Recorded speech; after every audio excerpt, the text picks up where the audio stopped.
Czechast, a podcast in English about Czech and Moravian society, history, culture and economy. Welcome to Czechast, a podcast in English about all things Czech, history, culture and identity, both at home and far beyond. I'm your host, Vít Pohanka, and today we return to New Orleans to catch up with journalist and podcaster Julie Urbišová. In a previous episode, Julie shared what it's like to navigate life between three cultures, Czech, Turkish and American. In this follow-up, we talk more about everyday experiences. For example, what was it like arriving in the US? I remember when we were flying in, landing to New Orleans, I couldn't believe is it still flooded? I was like, even the water everywhere because you're going over those bayous. And I couldn't believe, I was very confused. I was like, why nobody told us that there are floods here or something? I didn't know nothing about the environment. When her daughter started school, Julie began noticing how different the American education system is from the one she knew growing up in Central Europe. Little things like multiplication table. That's something that, I remember from my school years. That's something you need to know. How our teachers used to always say, you wake up in the middle of the night, you have to know what is 7 times 8. And these kind of things I realized in America or in my kids' schools, they don't really do it that much. Alongside her journalistic work, Julie also runs yoga sessions for children at school, teaching them in New Orleans how to pause, breathe and simply be. My biggest goal, why I'm doing it, is that I feel we are just too busy. Not only as parents, but the kids are just too busy. They just need to relax sometime. I'm trying to teach them how to learn how to relax, how to just stop after the whole day of being at school and being active and being loud. It's okay just to sit down and do nothing for 5 minutes. And you would be surprised how difficult it is for them.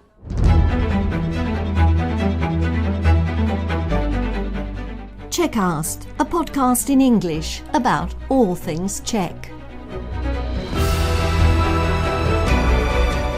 Whether you're an English-speaking expat living in Czechia and Slovakia, or a descendant of the Czechs, Moravians and Slovaks who left for a better life in America, Australia, Britain or Canada so long ago that you don't speak the language of the old country, this podcast in English is for you. So Julie, finally I see you across the table. We are sitting in the cafe at the Czech National Public Radio. And actually we are meeting for the first time. So, in the previous episode, you explained how you got to the US.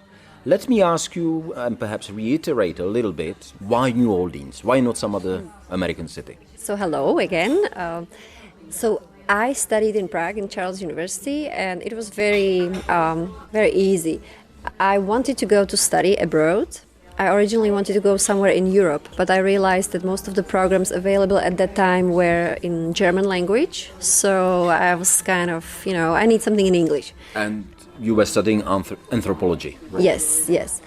And so I was looking at different options, and I found that the philosophical faculty of Charles University had an exchange program with US universities. There were 3 different cities available, 1 spot in New York. I remember, 2 spots in Kansas City and 3 spots in New Orleans. So I was like, okay, I don't think I can make New York. Of course, I would like to go to New York, but, I was quite... I wasn't sure if I can make it. So I was playing the safe game, and I always was a fan of jazz music. I grew up in a pretty musician family. My father was always playing piano. And I grew up on Ježek's music, that is the pre-war kind of jazz rag music. So I was kind of hearing the calling of the jazz city. So that was it, that's the story. What was it like when you first arrived? Was it a shock? So when I first arrived, it was, January 3rd. So it was quite cold for New Orleans standards, but pretty warm for me because I was coming from European winter.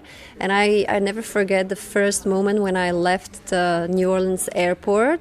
I opened the door and then I immediately was hit by that humidity, which I wasn't, I didn't know that from Europe, right? So it smelled bad. The city just smelled bad. That was weird. I didn't know what it was. But to understand better, it was only a year and a half after Katrina. And I didn't really think about it. I remember when I signed up and when I finally got a letter that I got into the program, some friends were telling me, are you crazy? You're going there, the hurricane kind of just happened. It's going to be probably very difficult and hard, and the city won't be functional. And I didn't really think about it. But it turned out that it was true. When I was taking the car from the airport to school, to the campus of University of New Orleans, it was in the evening. And while we were getting closer to the campus, there was no electricity, there were no lights. So all the houses, by the way, were dark because nobody lived there. Because most of the people were still somewhere in other cities. And then the first morning when we woke up, we looked out of our dormitory and we saw this neighborhood of regular American houses, buildings, and there were huge piles of garbage in front of them still. And it was a year and a half after Katrina.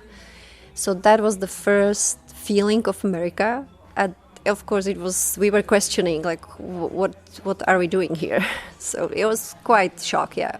I was just wondering, did you have any Czech connections in the city or in Louisiana? Let me think. So there was a connection within the university because, of course, we were not the first semester of Czech students. So I don't remember what was the continuity, how many years they had the program. But they were quite active. They had a connection with the Czech embassy. Back then, I remember there was an exhibit of some Czech artists at some point. And even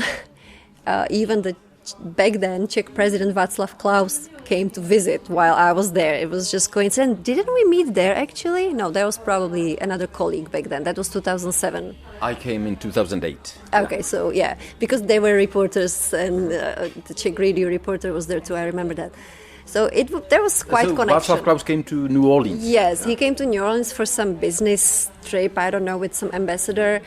But because the University of New Orleans has a big Austrian center, actually, big European center for studies. So I think they invited him and he had some speech. I don't remember exactly, but something like that was happening.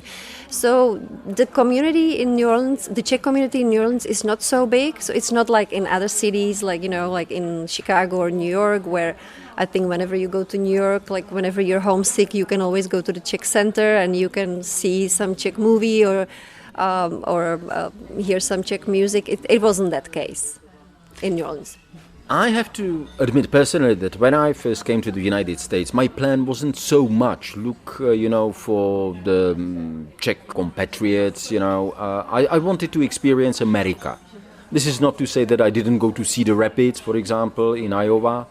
This is not to say that I didn't go to Chicago, but and of course New York, but it wasn't the first thing. My program was I want to experience America as much as I can. How did you have that? That is true, but I was just a poor student at that time, so we lived at dormitory and we didn't have a car, and you know what that means. So in America. Stuck, basically. I was pretty stuck. Exactly. We couldn't even go to a grocery store. It was pretty bad. And but while saying that, me and my other Czech friends, I think we were a group of 4 girls. Immediately, of course, because we're Czech, right? We go and we look for a bus. So we found a bus. The bus took us to French Quarter, but then we wanted to go back, but there was no bus coming. So again, we were stuck in French Quarter, which we didn't know what it means.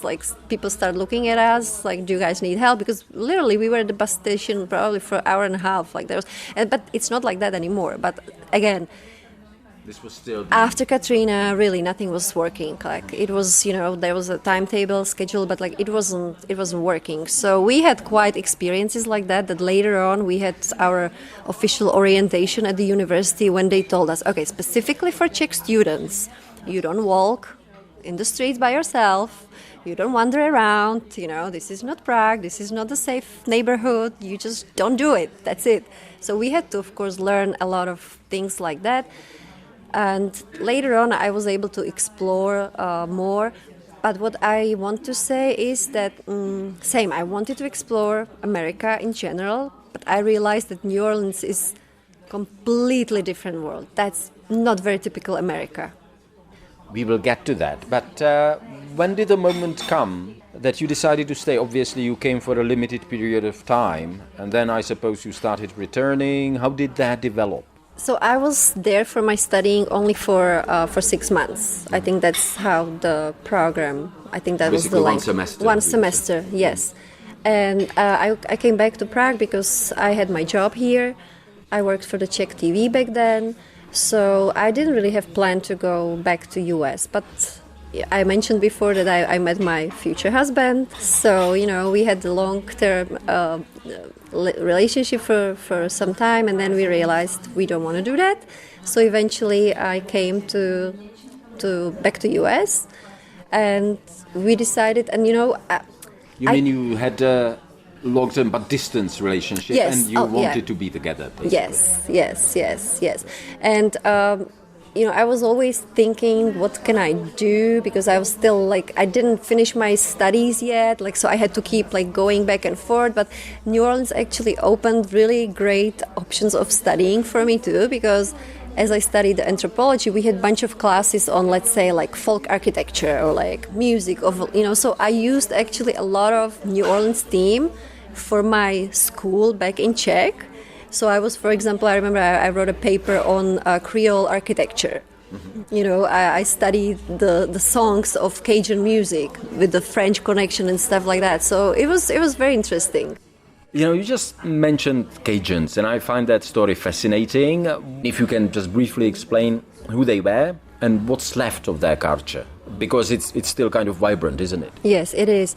So there were people who came originally from France. They settled in nowadays Canada, and after some war, the 7 Years' War. Okay, 7 Years' War. The British took over what was New France and. Yeah, so they were pushed down. They were pushed basically out of their area, and they went all the way down to Louisiana. They settled in the northern Louisiana, which still until nowadays it's an area which is called Cajun country or Acadiana, and people still speak half French. It's very active. They are very known for their Cajun music. It's beautiful music. It's very live, very, very happy music, and they still use French language over there, even in the music. I don't want to surprise you with this question. I just wonder, are there any schools that would teach? So in general, in Louisiana and in New Orleans, we have a lot of French immersion schools. Yes, so that's an French option. immersion, that means? That means that everything you study in French. You basically go to first or kindergarten. I'm not sure where it starts, but kindergarten, first grade, the kids slowly start learning French, but eventually all their subjects are in French. That's very still, even though you don't use French language in daily use, in daily life, it is very part of New Orleans culture and the society. It's something I think people do it from respect to the history. It's very important for them. It just kind of came to my mind, and I might be wrong. I just want to ask you. You being a Czech, isn't the fact that there's this kind of French element, even if kind of atavistic in a sense, something that brings you closer to old country, to the old continent, if not the old country? I'm not sure if it's the French thing specifically, but it's definitely the European look of the city, of the center of New Orleans. You don't have really the very old style small buildings in the city centers in America, but in New Orleans you have it. You have really the French Quarter that is copying it's the French Quarter. It's copying like the European style. It was designed by a European architect, so it kind of reminds you of home. You can walk around, you enjoy the architecture. So I think I have the connection through that. Now, if we may come to the other part of your work or your life, which is yoga, and you are making your living as well, right, as a yoga instructor? Yes. How did that come about? So that happened when I was at home, stay-at-home mom, when my daughter was 2 years old. And if you don't mind, how old is she now?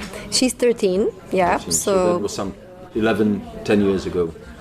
Probably. And I was feeling a little like stuck in life, I think like a lot of young moms go through that. Even though I was still like writing, doing some pieces for Czech media, but I wasn't doing it like as a full-time job at all. And I felt like I want to grow. Like I wanted to do something new, to learn. I love learning new things. That's my thing for sure. So I found this yoga instructor, classes that I think it took for 3 months every weekend. So I felt that's a great getaway for me from, my baby. Of course, I love her, but you know how it is. And I found completely new world. It came at the right time because not only physically, it was amazing, but also the philosophy of yoga brought me to a completely different life, really. How long did it take you to start being active and I suppose successful yoga instructor? So at the beginning, I really didn't even, when I signed up for the course, I didn't have an intention of teaching. I just took it as a development class, honestly. But then the teacher was like, don't think like that. And then one more time we had some discussion. She's like, you know what, I see you. I think you should work with kids. And I was like, oh, I'm not sure. I'm actually here to take a break from my kid. You know what I mean?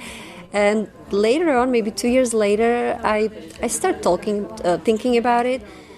I was teaching a class at the time already, maybe like just once a week, like adult class.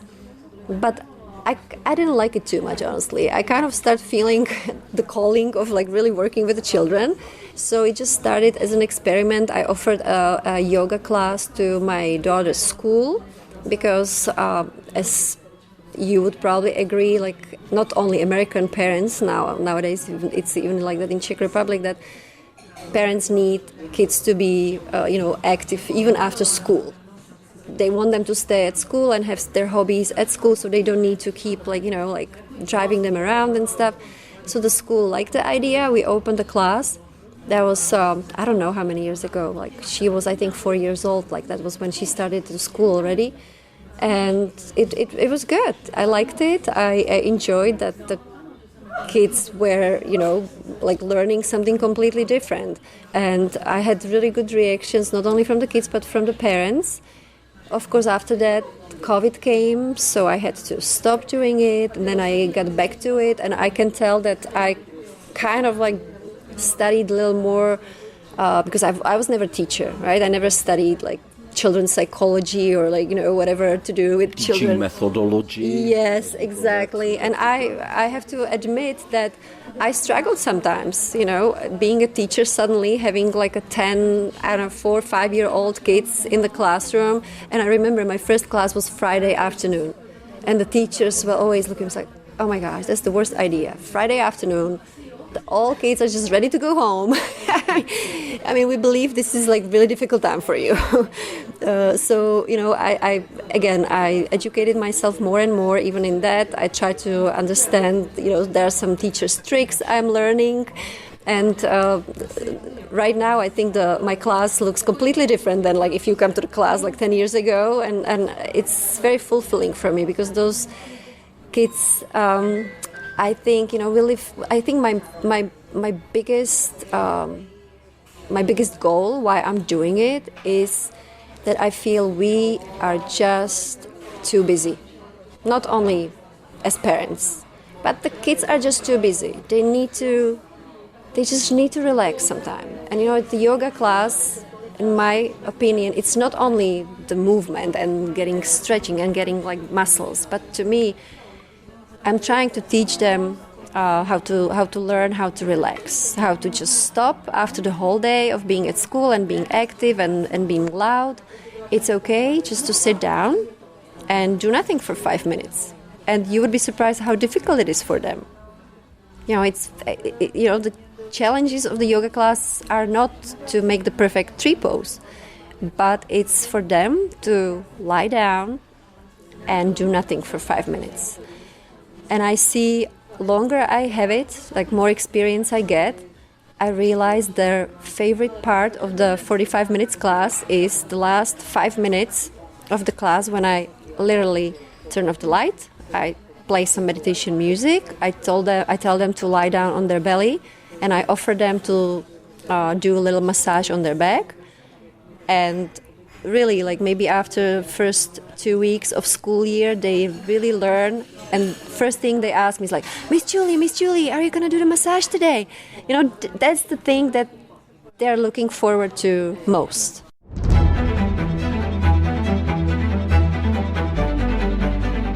You are listening to Czechast, a podcast in English about all things Czech. If you like what you hear, don't forget to follow, rate and share.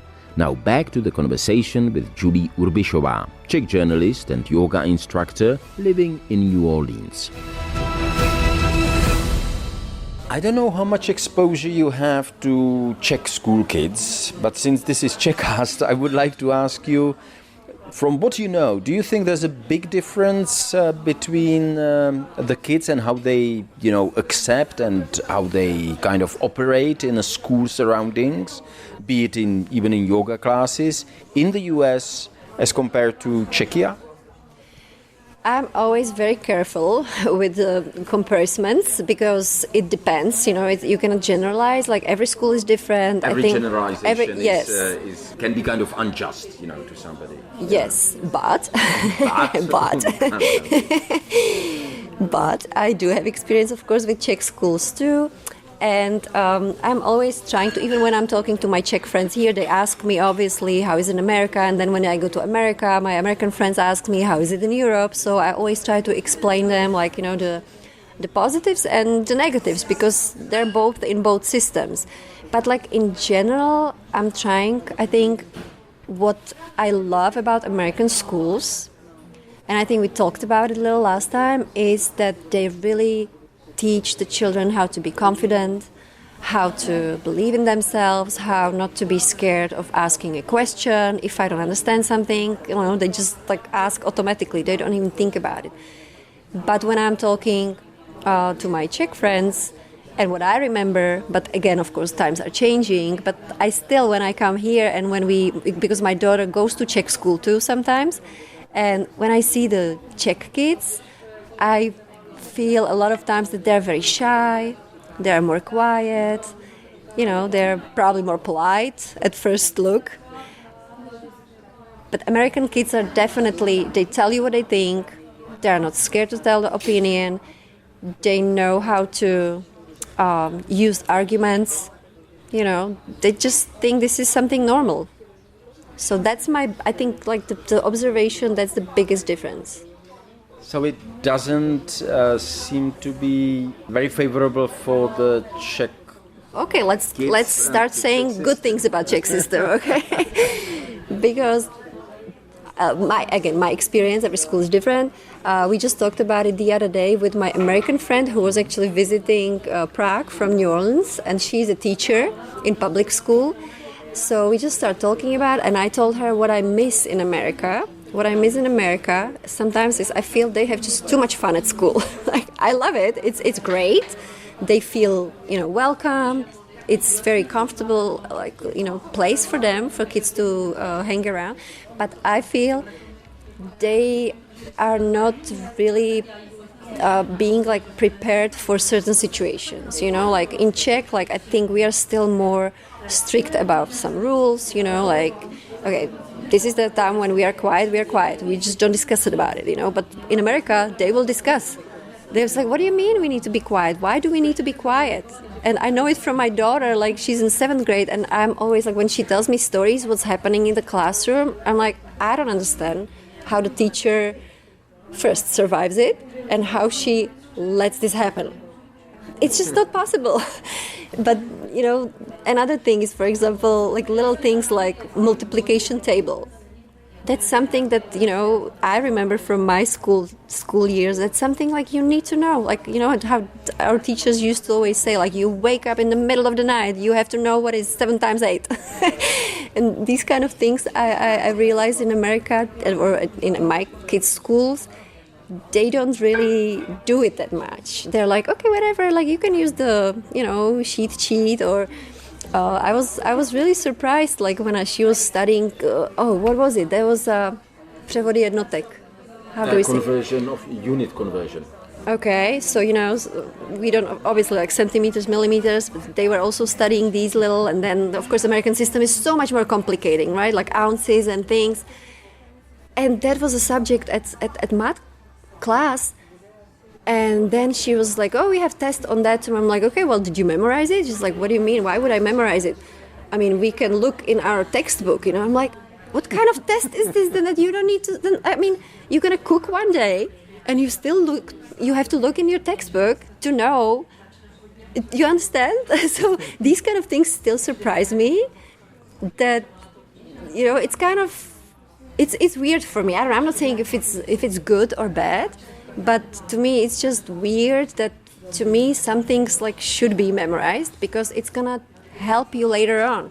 Yes, it's not easy to study it right now, but later on, especially in algebra, right? Like you need to know the multiplication table so you can actually move on and like solve the, you know, other most difficult things. So I have little trouble and problems with these kind of things. If we can turn the page a little, you're a podcaster. You can now promote your podcast shamelessly here. I'll give you the space. What's your podcast about? Why did you start doing that? What does it give you? I started my podcast. I started it, I think, during COVID time for the first time originally. But then I took a break and I came back to it, I think, last year when I realized that I really like to be in touch with different kind of Czechs who live around US. So my podcast is called Doma ve státech, which means like home in the US. And I give space to different kind of Czech girls and boys living around US. And I like to hear their stories, how they get in the country. I guess like similar stuff that we are talking about now. Because I really believe everybody has a story, and I think when I go back to Czech Republic and I talk about my life in the US, like people are really interested in it and they want to know more. So I decided I would want to share, you know, the stories of like other people with not only Czech audience but only my friends in the US. We did mention that in the previous episode, but just in case, some of the episodes are in English, right? As well. Yes, so far I think I have only 2 English episodes, but I think they're really cool. I'm sure you heard of the podcast Honest Guide, or no podcast, YouTube channel Honest Guide. So I interviewed Janek Rubesh, who is a famous guy in Prague, and we talk about not only Prague, but also about his stay in US and his connection with US. And then the second episode so far, it's an interview with Miss Maria Connolly, who is an amazing lady. She lives in California, and her mom was Olga Fikotová Connolly, who was a Czech Olympic medalist from 1956 in Melbourne, I believe, and that's just one of the most beautiful stories I ever came across, I think. Miss Olga Fikotová was a very young lady when she went to Olympics. She was a discus thrower, and obviously she was from communist country, and the first day of the Olympics she met this American athlete with last name Connolly. Forgot his first name. I think it was Hell. I forgot the whole name. Connolly, who was a hammer thrower, and they both won golden medal They fell in love, and it was a big story, of course, like how he came to Czechoslovakia, how they both begged the communist country to be able to get married, and they eventually got to US and lived there forever. Ever after, yeah. Yes, Mrs. Olga, she was part of also Olympics later on in Rome, in Munich, and she was, I think, quite interesting character. She was a very strong lady, very. It wasn't easy. Their story wasn't easy. Like right now, it sounds, like a fairy tale. But obviously, like they had no money. She was coming from communist country. They had no savings at all. Apparently, he even had to sell his hammer while in Europe to be able to buy a boat ticket for her to go back to US. And of course, in the times of 50s, they were suspecting that she might be working for a communist secret service. So it wasn't easy for them at the beginning at all. But eventually, even she made it. She never gave up on her career, even though she had little children. And later on, I believe she became a teacher, and she became very active in local sports center. I don't know how would I call it, but she was very active. She never gave up on that, and I believe still in her 80s she was working as a private fitness trainer. She was amazing. So I interviewed her daughter, who basically talked about her mom's and her dad's story. Sounds fascinating, but back to you. What do you miss most, if you miss something about Czechia when you are in the US? Definitely, I would say I miss hills, forests and hills. In Louisiana, yeah. And that's always my funny story to say that, like I live, I think 3 blocks from Lake Pontchartrain, and whenever I go for a walk and I climb the levee by the lake, that's the feeling like I'm back home, because I climbed the hill. That's the biggest hill we have around, okay? But really, I grew up in a village that is actually placed in a valley. So anywhere you want to go on a bike, you need to climb. You need to climb up the hill. So that I really miss the nature, honestly, because Louisiana has very specific nature. It's just bayous and marshes, and first I remember when you asked me at the beginning how was the first experience. Like I remember when we were flying in. Landing to New Orleans, I couldn't believe is it still flooded? Yeah. I was like, but even the water everywhere, because you're going over those bayous. And I couldn't believe, I was very confused. I was like, why nobody told us that there are floods here or something? I didn't know nothing about the environment. So it's very different. But of course, I fell in love with that too already. And I absolutely love New Orleans City Park. I think it's just one of the most beautiful places in the whole New Orleans, and every time when somebody comes to the city, I'm sending them to City Park, which has the most beautiful 400-year-old oak trees. Before I let you go, let me just ask you, are there perhaps some plans that you would like to follow? I mean, obviously, podcasting, you do yoga, you are a journalist, you're a mother. That seems quite a lot on your plate, but are you perhaps thinking about something new, something exciting?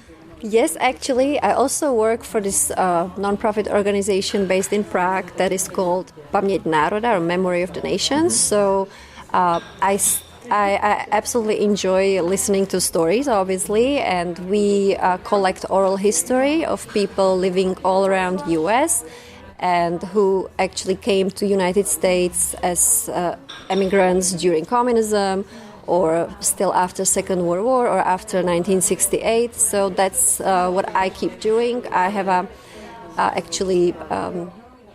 my next trip will be to Atlanta in September. I have already some interesting people who came here in 1968, so I want to record their stories. And at the same time, we are actually starting to kind of play with the idea in New Orleans of like founding some kind of organization that would represent the Czech community there, because we are not really big community, but at the same time when we meet sometimes we're like, it would be nice to, have a concert maybe once a year or something like that. And with our honorary consul, we had this idea maybe to get in touch with the German community, because they have a really beautiful Deutsches Haus where they have Oktoberfest. And, when you actually ask me, like, if I am homesick sometimes, like, I go to Oktoberfest, I go to Deutsches Haus, I get my beer and my sausage, and I feel quite okay.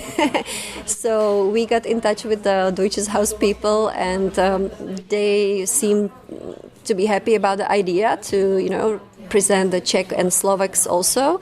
So that's something I'm excited about. Like when I get back, we start doing little plans about some cultural, possible, we'll see, maybe a concert, like film screening and things like that. And that's what I actually enjoy. Not only I enjoy talking about New Orleans when I get back here, but I also love spreading the Czech culture when I'm back in the US. And so that's our next mission, next step. Julie, thank you so much for your time, and good luck with that. Thank you so much. Thank you.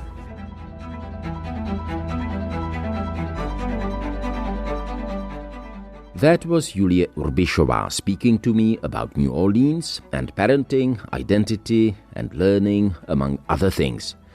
If you'd like to hear more voices like Julie's, please explore past episodes of Czechast, where we speak to Czechs living around the world about their lives, choices and stories.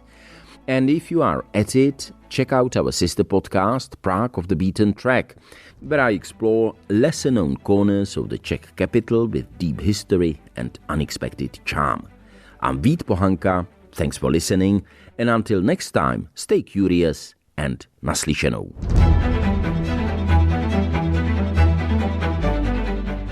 Czechast, a podcast in English about all things Czech.